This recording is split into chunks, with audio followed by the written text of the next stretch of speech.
এবার কাছাড়ের কাটিগড়া উন্নয়ন ব্লকের অন্তর্গত চণ্ডীনগর ও ফুলবাড়ি তারিণীপুর গ্রাম পঞ্চায়েতের সদ্য নির্বাচিত দুই সদস্যের বিরুদ্ধে গুরুতর অভিযোগ ঘিরে বিতর্ক উঠেছে চরমে।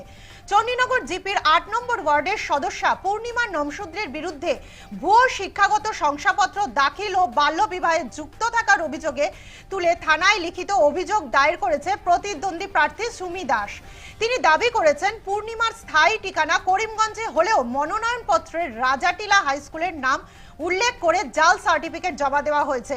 রাজাটিলা হাই স্কুল থেকে টাকার বিনিময়ে ভুয়ো স্কুল সার্টিফিকেট তৈরি করে মনোনয়নপত্র জমা দিয়েছেন বলে বিস্ফোরক অভিযোগ এনে আইনি তদন্তক্রমে কঠোর ব্যবস্থা গ্রহণের দাবি জানিয়েছেন সুমি ও তার সমর্থকরা। একই সঙ্গে রাজাটিলা হাই স্কুলের বিশ্বস্ততা ও স্কুলের শৈক্ষিক শংসাপত্র নিয়ে প্রশ্ন তুলেছেন তিনি।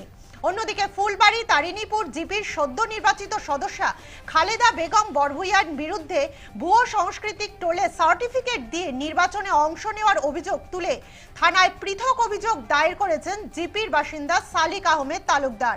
আরও জানা গেছে যে সম্প্রতি মুখ্যমন্ত্রী হেমন্ত বিশ্ব শর্মা ভোটে ভুয়ো নথি দাখিল বা বাল্যবিবাহের মতো অপরাধের কড়া পদক্ষেপ নেওয়ার কথা বলার পরেই এই দুই মামলার নতুন করে আলোচনার কেন্দ্রবিন্দুতে উঠে এসেছে।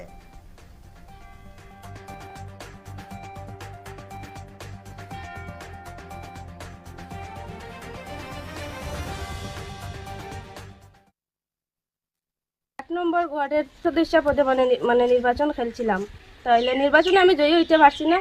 আর আমার এগেনস্টে আসিল মানে পূর্ণিমা নমশূদ্র। তার বুট টোটাল ছিল 191, আমার ছিল 188, মানে 3 বুটে ওরা আমার থেকে জিতে গেছে। তারপরে মানে আমরা তো জিতছে আমরা কোনো কিছু মানে কথা কইছি না, কইছি জিতছে আর জিতা তো হইলে তার নসিবের খেলা। তারপরে আমরা মানে কোনো গোপন সূত্রে খবর পাইছি যে মানে এরা ভুয়া সার্টিফিকেট বাইর করছে, মানে ডুপ্লিকেট সার্টিফিকেট বাইর করছে। এখন ডুপ্লিকেট বার করছে, তারপরে আমরা মানে নিউজ দেখছি, সিএম স্যারের একটা নিউজ দেখছি, দেখে যে কইছে থানাতে এজাহার দায়ের করার লাগিয়া। তো আমি আজকে এই এজাহারটা দায়ের করছি গিয়া। এই পূর্ণিমা নমশূদ্রের বাবার বাড়ি হইলো যে করিমগঞ্জ কয়লাপুর, আর তাই বাইর করছেন সার্টিফিকেট রাজাটিলা হাই স্কুল থেকে। এটা কেমনে হইব, তাই এটার লাগে আমি আজকে যে এজাহারটা দায়ের করছি থানায় গিয়া।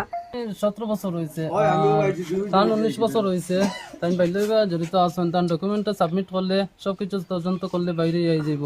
আর তাই রাজাটিলা হাই স্কুল থেকে যে সার্টিফিকেট বাহরছেন তাই নিকানো যে এগেনস্টে আসিল যখন তাই পরিচয়, তখন ও তারিখে এখান থেকেও তাই স্কুলের সার্টিফিকেটটা বাহরছেন। এরকম বেজান ঘটনা হয়। আমি যদি আজকেই যাই যে রাজাটিলা স্কুলে গিয়া যদি একটা সার্টিফিকেট আমার দাও, আমি পয়সা দিলে পটরি বাইরে যাই। এরকম বেজান ঘটনা রাজাটিলা স্কুলে হইয়া যাইতেছে। আমার বিনম্র অনুরোধ ওসি স্যার বা ম্যাডামের কাছে যে মানে রাজাটিলা হাই স্কুলের একটু তদন্ত নেওয়ার লাগিয়া, প্লাস পূর্ণিমা নমশূদ্রের মানে সবকিছু রেগুলার লাগবো। কারণ কৌটুবিটো তোরা ভুল আছে, কৌটুবিটো এগুলা গাইয়া দিছেন না, কিছুই গাইয়া দিছে না। কৌটুবিটো তার শিক্ষাগত যোগ্যতার কোনো উল্লেখ করা নাই।